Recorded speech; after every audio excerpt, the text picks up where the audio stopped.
Welcome, everybody. Talks for the People, episode 32. We missed a week. We apologize. It's the first time it's happened, and hopefully it won't happen again. We'll get into it. We had a lot going on last week. Cody was moving. Steven had his schedule rearranged a little bit. But we are back. How are you guys doing tonight? I'm doing good. And along with everything happening last week, I would like to say Happy Father's Day to all the dads out there. I know if you got to spend time with your father, it was definitely a joy. So Happy Father's Day to all you dads out there too. Absolutely. I'll have a good story to tell in a few weeks whenever all this moving stuff's over. It's been a adventure to say the least. I was gonna say your background looks a bit different. You experiencing all the hassles and annoyances of moving, huh? Yep, this is actually my old room at my parents' house. This is my room when I was in high school. Of course, some of this wasn't here. That was some of this my brother's stuff. But all this stuff here is stuff I got to take to my new house. It's all my music stuff. Well, some of it is, some of it's other stuff. Like boots. There you go. I want to see you wear those boots and some jorts together. You got it, baby. I still got to get the overalls and cut the legs out. There we go. Like, overall jorts. I keep seeing ads on Facebook for jean overall shorts that are American flags. I can go for that. I got some American flag. I wear that to the beach every chance I got. Look, all you need after that is a natty light or a bush light, and you're good to go. Morica. I got some American flag swim trunks. My wife just shakes her head. I'm like, honey, I'm flying the flag today. All right, well, you guys ready to piss off some more people this week? Let's do it. I think we've been holding off and letting them wait long enough to find out the answer to this victory. All right, for those of you that don't know, this might be your first time. Back on episode 30, we put together a Marvel Showdown.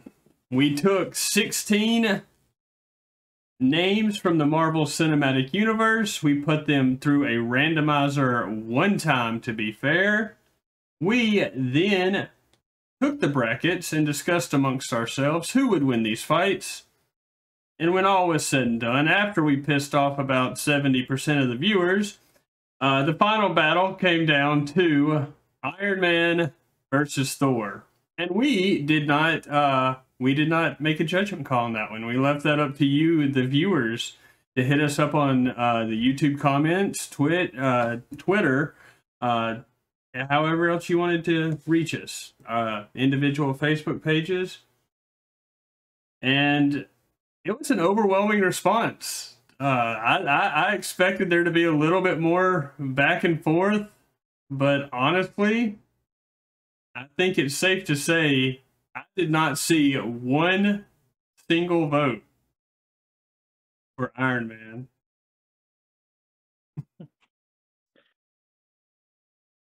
Yeah, that's true. I think you might be a little overpowered. So Thor, Cody? I don't think everybody went into it with the same mindset that we did. With that, you know who your opponent is, and you're getting ready for this match. And I still think. I mean, I won't reveal my thing just yet, but I will say that I think that I do think Iron Man puts up a heck of a fight because what we talked about before, he's so smart that he can redesign his suit for stuff that's, lightning resistant and stuff like that. He can make it out of polymers and stuff like that that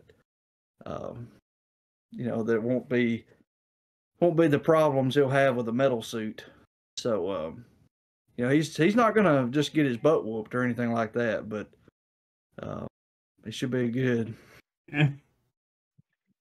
Well, I'll tell you this, and this is just one scene, but in the first Avengers movie, they get into it.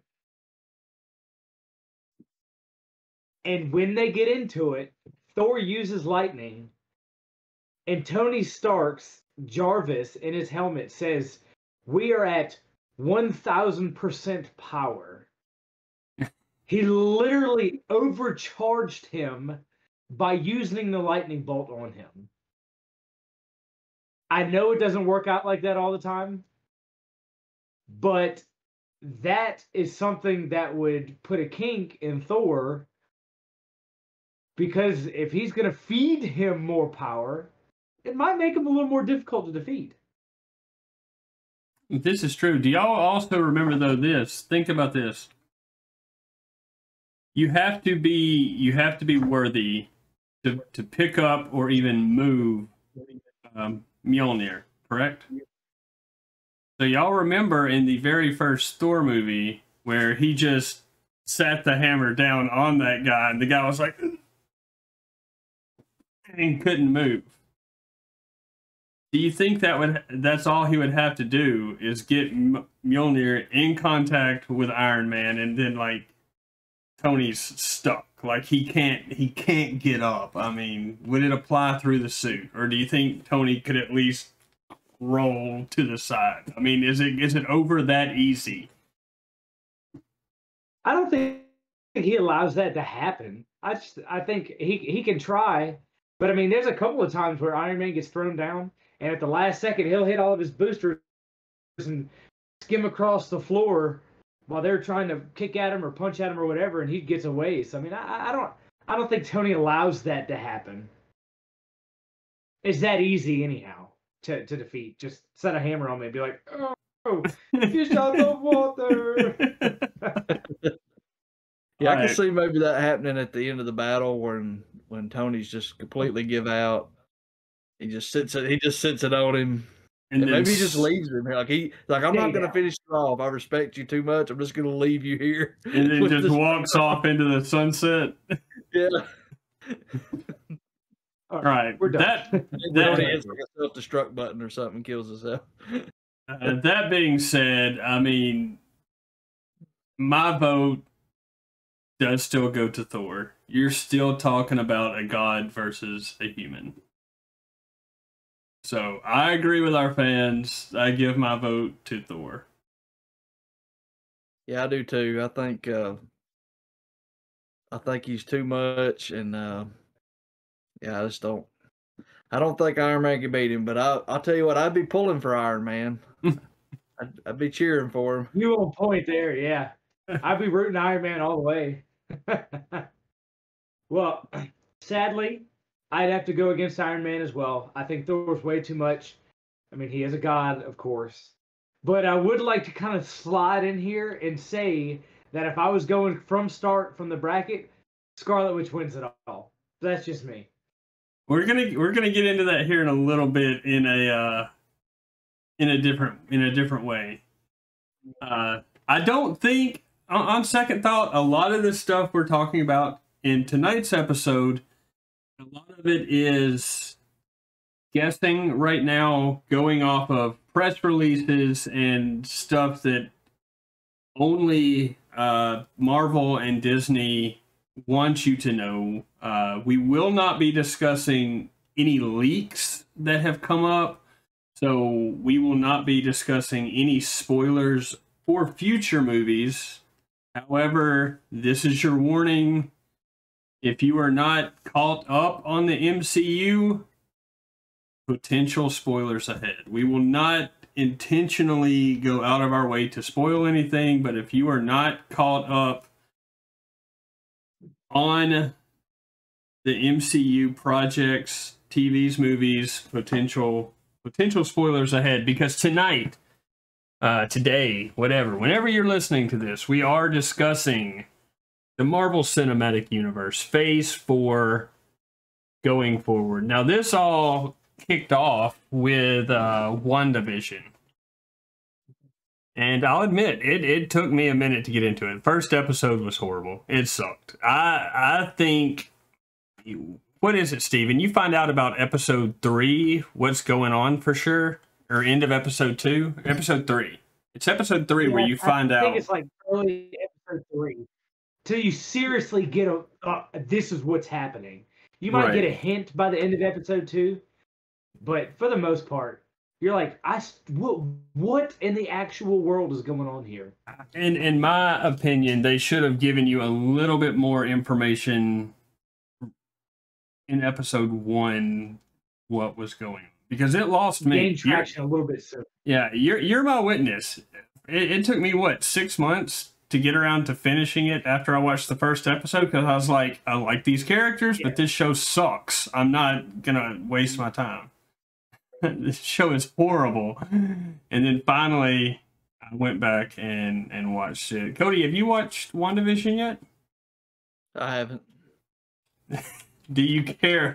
Do you care about spoilers on this topic? Okay. No, go ahead. Okay, so I mean, no, we're not going to dive too deep into spoilers, but we do find out that Wanda is creating this universe, this little bubble around her to help her cope with the death of Vision. And she's using it to protect herself and deal. It's how she's dealing with her emotions and everything in this. But we do see a few characters come up, and I'm bringing all this up just to touch on these TV shows because I'm only halfway through Falcon and Winter Soldier. So I've watched 3 episodes. I've got 3 more to go. I don't know where that one's going. So, and also currently airing is Loki. This one looks really interesting to me. This one looks fun. I would borderline say I'm a big Loki fan. He's the bad guy that you cheer for. Is he good? Is he bad? Yeah, he flip-flops a lot. He's out for himself ultimately.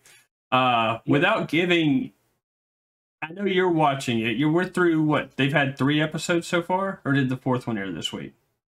Yeah, the 3rd one aired this week. I haven't seen the 3rd one yet. I've only seen the first 2. Okay. That being said, without giving any spoilers on stuff that is currently airing, because we will definitely respect that, can you give us a description on the TV show? What's happening in Loki, the TV series? Spoiler free. So, just like WandaVision and just like Falcon and Winter Soldier, it takes place after Thanos. Right. That's important. All this stuff is taking place after Endgame. Yep. So this is Thanos has been defeated. They're living their lives, and everything that's happening to these people are after Thanos. So pretty much, it's not a superhero type show where, oh, I'm the hero. Like you said a minute ago, Loki is that kind of character where it's like he doesn't want to be the hero; he's after himself. So it's a brilliant show that it's complex, so it's hard to describe without giving away the details of how it's playing out. So without giving any spoilers away, it's after Thanos. And he is kind of split off from everybody. He's doing his thing, and he's being forced to help somebody else. So without going any further, he is fun. He is just like he was in the first Avengers, where he was all arrogant and cocky and, I'm a god, you fools! I know best. I can do anything. You know, he has that mentality, and he's funny. And Owen Wilson's in it. As a time cop kind of scenario, and the two of them kind of go back and forth, and it's like a fun mind game they play with each other so far in the show. So it's very entertaining, definitely worth the watch. And I haven't even seen it, so I wouldn't even consider it a spoiler, but I've heard that the way Loki plays out fuels into a good bit, a very important scenario of the new movies coming out. No, We're going to touch on that as well a little on further in the discussion. There's multiple movies that tie into the first movie coming out in 2022. All right. That being said, we'll move on to stuff that is unreleased, has not come out, starting July 9th, just over 2 weeks away. Natasha Romanoff finally gets her own movie. Black Widow comes out July 9th. I don't know about y'all, but you got Scarlett Johansson in a tight bodysuit. I'm looking forward to this movie. Just a little. I looked up a few little synopses on some of these movies just to put it in perspective. In case you were not, synopses. You like that, didn't you? Synopsis. In case you didn't know, for obvious reasons, if you didn't know, Black Widow is a prequel. Obviously, it does take place 5 years ago. It is set right after the events of Captain America: Civil War. Widow is caught confronting her past, and the movie is said to be setting up. Once again, turn the show off if you don't want to know anything, and y'all two are free to stop me. The movie is said to be setting up a new Widow character. Like, she's a form of mentor to somebody that was very close to her in the past. Y'all looking forward to this movie? I am.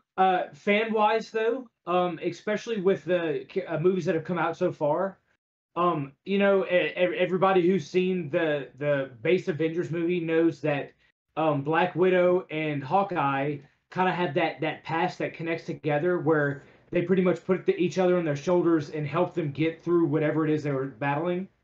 And I kind of wish, and I don't think it is, but I kind of wish the movie was set leading up to that event, where the end of the movie ends up with Black Hawkeye kind of showing up, like leading her to the path that she inevitably chose to be good and helpful.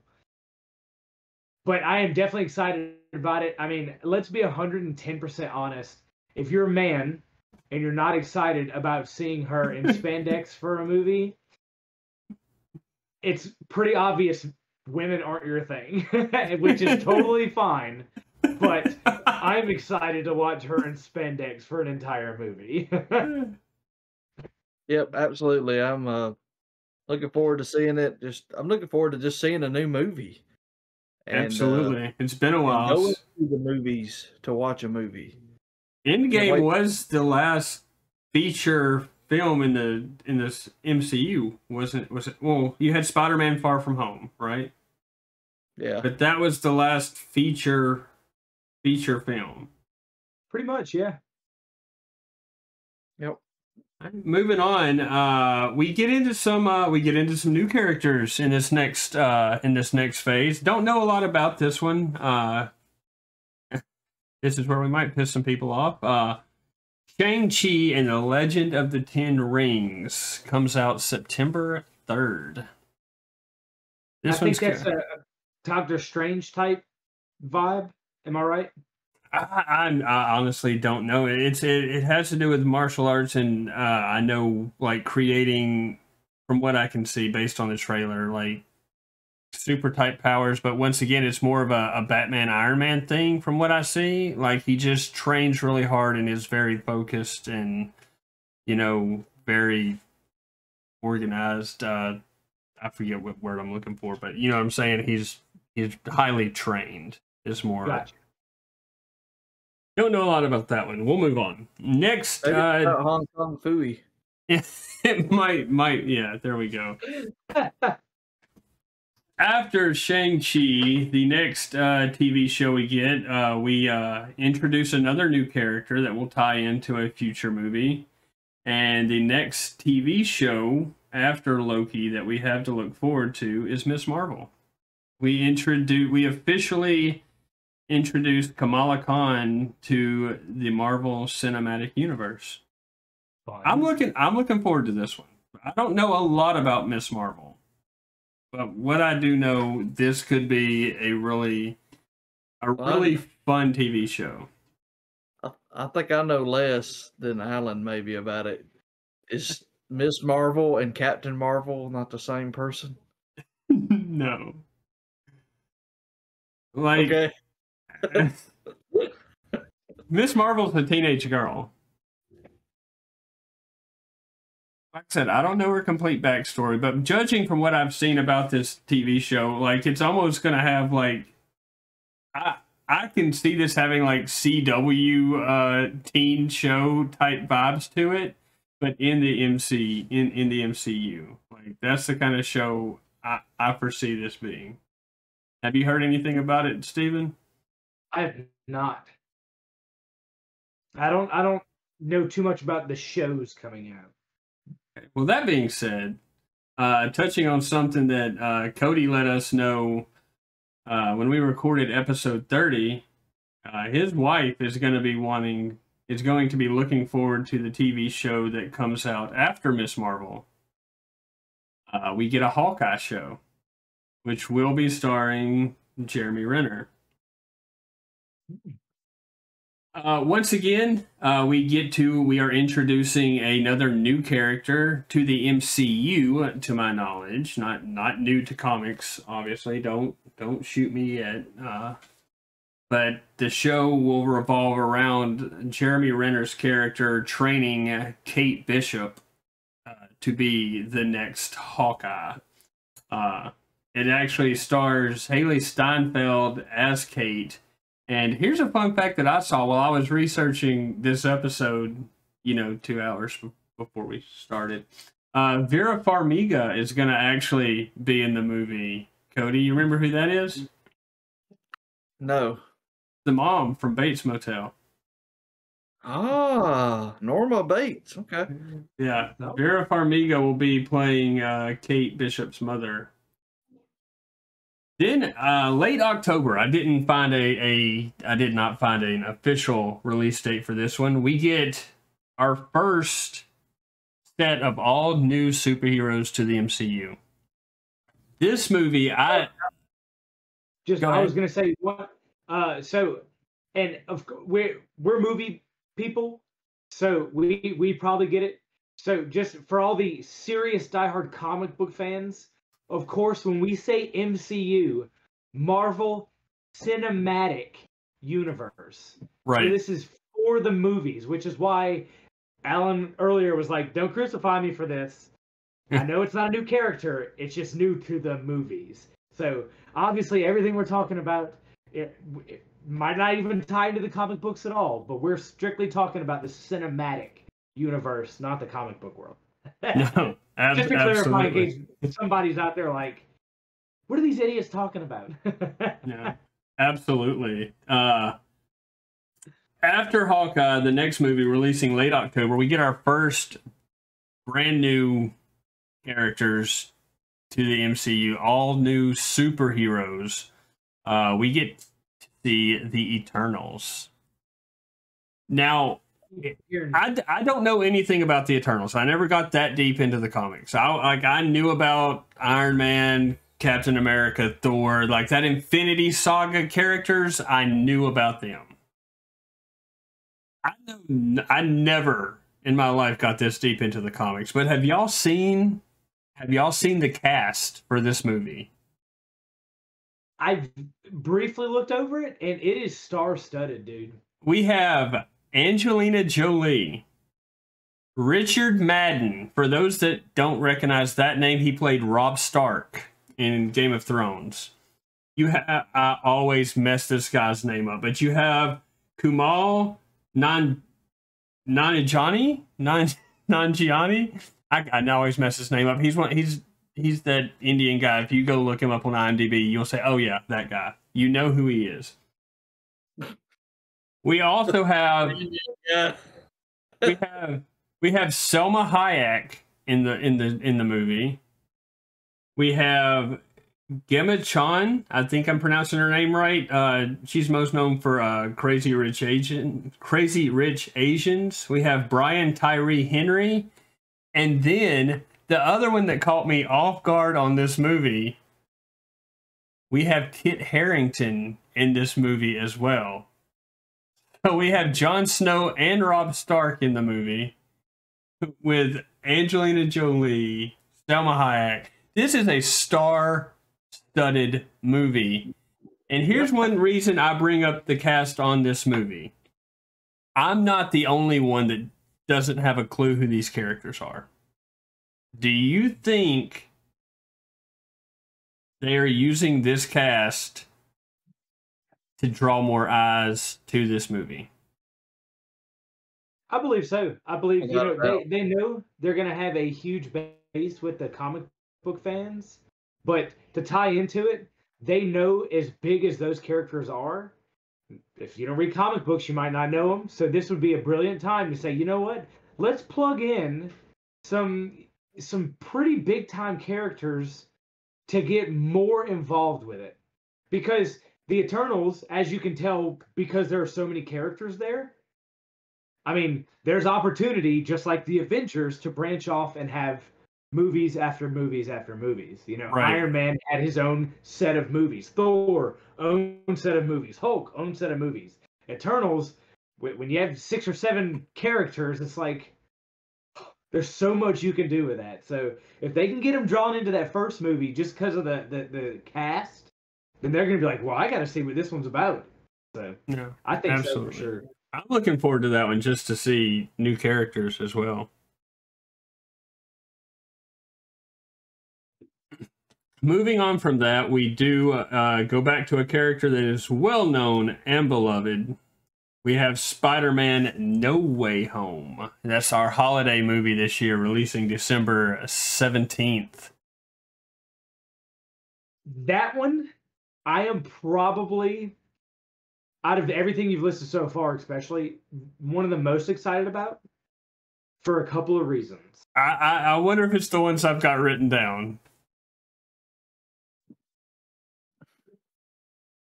There's supposed to be a cameo from all 3 Spider-Mans. Yes. Tobey Maguire, Andrew Garfield, and Tom Holland, all, even if it's just for a split second, should be in it, which is freaking cool.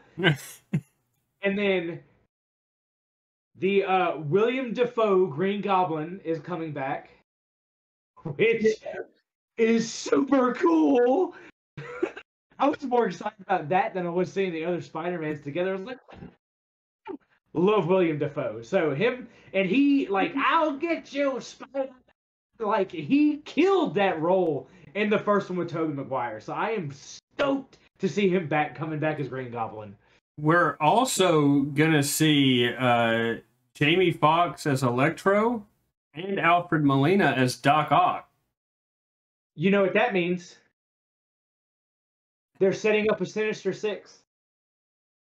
I mean, this movie is said to be going full multiverse. Like you said, Tom Holland and everybody has denied these cameos with Toby and Andrew, but they lied to everybody about Endgame too. So take that with a grain of salt. Yeah, right. And after everything that look, Tom Holland's great, but the boy can't keep his mouth shut. So, as far as he's concerned, Toby and Andrew probably aren't in the movie, and they actually are. You know, they sent him back overseas to the UK and said, "Go enjoy some vacations." And, all right, Toby, we got a week. Come on. I mean, so there's a lot of smoke to not be any fire. We are going full multiverse. It does have a tie-in to Doctor Strange. Doctor Strange will be in this movie and is said to be taking over for Iron Man in the mentor type role of Tom Holland's Peter Parker. Cool. And just for those of you, like, just to kind of hype some of you up that aren't familiar with comic books even a little bit, the Sinister Six is like in the Spider-Man universe, all the villains, the big time villains, get together and form a group to try and destroy Spider-Man. So like we talked about Green Goblin and Doc Ock, and you have, Electro, they all form a group and they fight together to kill Spider-Man. And I'm like, yes! I was like, sweet. So, I mean, if you like big battles like an Endgame where you had freaking a whole army of guys, you're talking about like, when you watch him fight Doc Ock or Electro, there's a movie about those individual characters. Imagine them together in a battle scene like that, just chaos everywhere, Spider-Man saving people left and right, trying to save the city and all that. So I'm excited. I think it's going to be a lot of fun.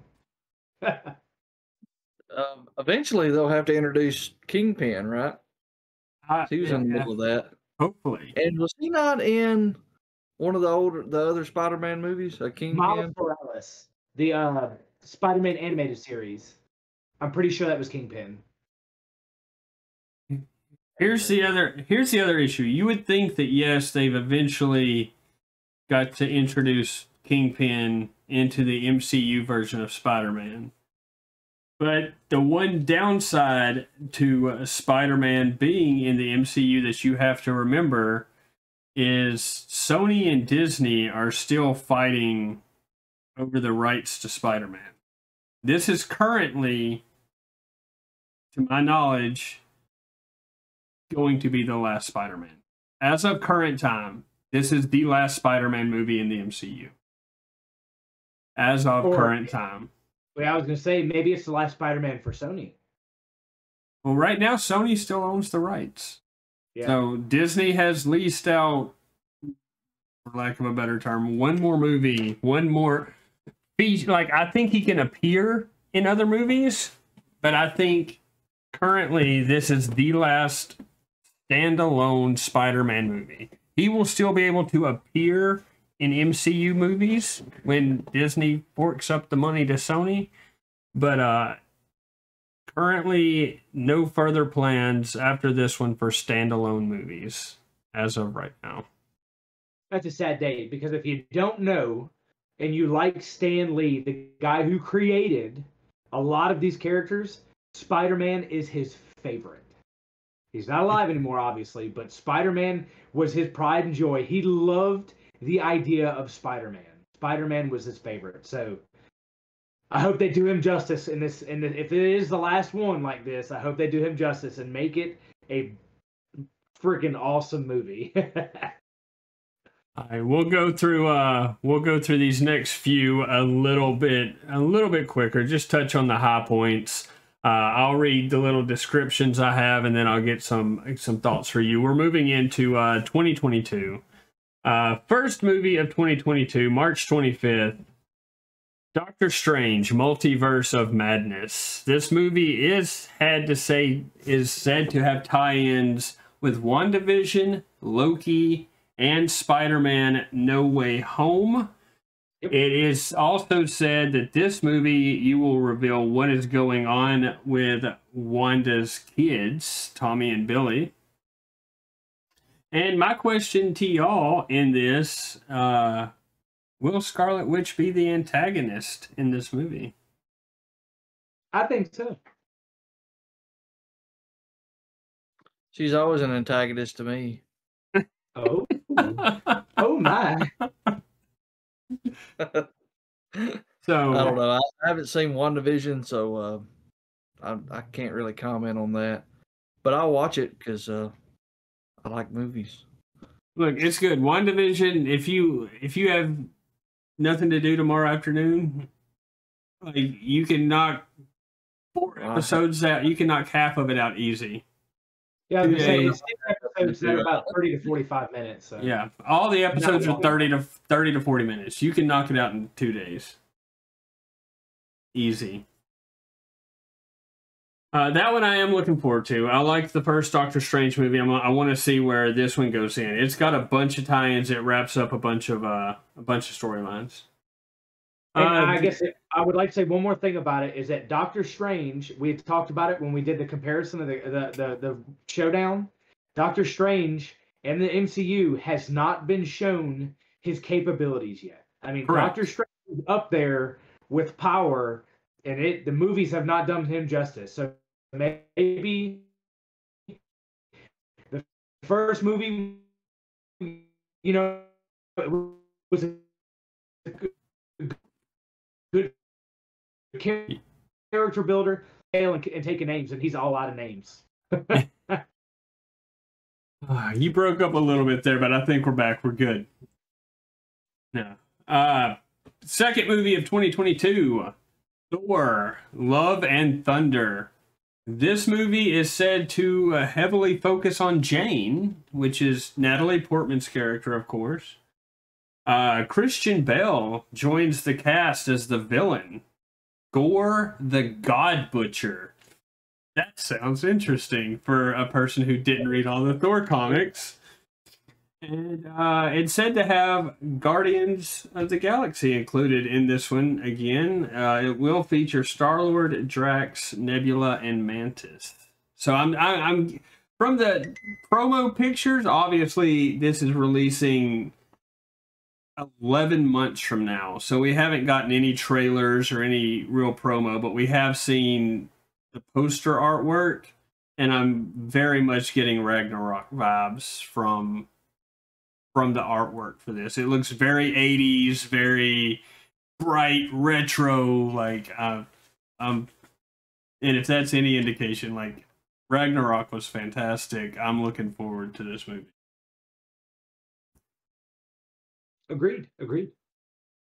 After that, we have a Black Panther, Wakanda Forever. This one is said to focus on T'Challa's family, and Disney and Marvel together have said they are not recasting after Boseman's death. So I understand why they don't want to recast him, but in the MCU, Black Panther hasn't died. So if they're not going to recast him, are we just like, that's the end of, we're going to get one movie focusing on his family, and then are we just not going to ever see Black Panther again? Well, I mean, they described it in the first movie. I mean, it's really, Black Panther is like the leader of the tribe. So they could easily, and I understand maybe this one movie, they're going to try and kind of attribute to him, like, hey, we're not just booting him out just yet kind of thing. Right. But it would not surprise me if the end of this, they had, just like in the first movie, a battle between tribes to see who wants to be the leader of Wakanda and be the next Black Panther, consume the powers and be him. So I would like to see that because I love the character, and it stinks that Chad has passed away, but I think they have plenty of ability to move on with that kind of scenario, like a Green Lantern kind of thing. It's just handed from one to the other. It's not just a sole character, which is nice, and they have more ability and flexibility when something like that happens with that character. I'll watch it. Moving on to November, we have the Marvels. Here you go, Cody. Captain Marvel is joined by Monica Rambeau and Kamala Khan, Miss Marvel. The biggest thing I'm looking forward to in this movie is to actually see the payoff from that after credit scene in WandaVision. You remember what I'm talking about, Steven? Mm-hmm. So, Monica needs to go meet somebody up there. So, yep. For those of you who may have overlooked it, don't know, it took my wife a full 30 seconds to figure it out. The Monica from WandaVision is the little girl from Captain Marvel. It's the little girl that she went to visit where Carol Danvers was friends with her mom. This is the little girl. She's all grown up now. So, looking forward to that. And just to round out this real quick, we're doing just a quick episode tonight. The final 3 movies that don't have release dates yet, but are supposed to be spread out during 2022. is She-Hulk. So we're gonna introduce the She-Hulk into the MCU. We're gonna get Moon Knight, and the thing that I'm sure is going to be absolutely hilarious, we're going to end the year with a Guardians of the Galaxy holiday special. So maybe Drax can stand really still and be the Christmas tree. Oh, Lord. Good ones, good ones. So what are y'all's thoughts on the first little bit of Phase 4? I'm excited about it. I mean, they're leading to something good. I mean, I think they're building characters and they're leading up to another Thanos type theme where they all assemble together eventually, become a team, and then fight some major force. So I'm excited about it. I think it's gonna be a lot of fun. Great. Popcorn. Yeah, I'm like I said before, I'm just excited to get out and watch movies, and now I have something. Yeah, actually drive me to watch them now, because I used to watch them because I just enjoyed comic book movies, but with us talking about it all the time now I feel like I have to like pay attention. Like I have to, like, honey, my excuse is I have to go for this is work, okay? I have to go watch this movie. So right. I like it. Hey, and who knows? Going forward, we may, if we can all get on the same page, we may do reviews of these movies as they come out. Special episodes. We sit here and discuss the movies. It will be full spoilers, everything on the table. Watch at your own risk. Yep. Maybe we can go see the movie together. I would like to do one honorable reactions right out of the theater or something. Yes, I'd be cool with that. Interview people. Yeah. Oh, what'd you think of the movie? I like it. I would like to give one honorable mention, and it's MCU or it's Marvel. It is kind of Disney owned, but it's also owned by Fox, and that's the Venom movie. That Venom 2 trailer looks sick. Dude, I'm freaking stoked because just like I like William Dafoe, I really like Woody Harrelson too. So him as Carnage, he looks like a freaking nutbag, dude. He looks like he's just in freaking sane. So, like, when I see that, I'm like, dude, that guy is filled with planters. He's got nuts all over him. Like, the guy is crazy. So him as Carnage, I am freaking stoked. Like that one over the other movie we were talking about. I was so like the Spiderman, Carnage and Venom. And the first Venom movie was so good, but I don't think Disney kind of pushes that as much because it's more adult and vulgar than most of the Disney and Marvel movies they have. So they kind of hand that over to Fox and like, hey, Fox, make this movie. Here's how you do it. Just do it. So we don't have to put our name all over it. And when Venom uses the P word in the movie, they don't think about us. They think about Fox. I literally think that's why they do that. I could be wrong, but it would make perfect sense. We got a lot of good movies coming up. The horror fan in me, this October we have Halloween Kills coming back with Jamie Lee Curtis and the Michael Myers from the most recent Halloween movie. We'll have to do more movie-oriented episodes. We've got a lot of good stuff on the docket coming up. All right, guys. Well, here we go. We're late recording this episode because of the aforementioned stuff at the beginning of this episode. It's Friday night for us, and it's time for us to all go game. It's time for us to go kick some butt in Call of Duty. So, for those of y'all that don't know, all of us stream on Twitch. You can find our Twitch usernames here, and here. I will put them in post. So that y'all can click on it, y'all can come watch us be jackasses and try to maintain a 1.0 KD and get very frustrated and yell at people.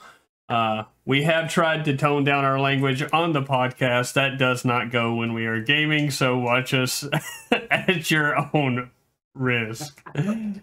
If you think of us as angels, don't watch us on Twitch. You will be sorely disappointed. That being said, we're going to wrap up this episode. Everybody, we appreciate you watching. Make sure you comment down below. Let us know what you're looking forward to in Phase 4 and beyond of the Marvel Cinematic Universe. Which characters are you excited about meeting and or seeing where they're headed? And everybody just have a good week. Thank you for watching. We appreciate it. Y'all got anything else to say? Oh, forgive me for everything. Peace out. Love y'all. Like, subscribe, comment, share. Tell your friends about us. All right. We appreciate everyone that watches. Yep, it's good to be back, and we'll see y'all next week. Absolutely. Peace out.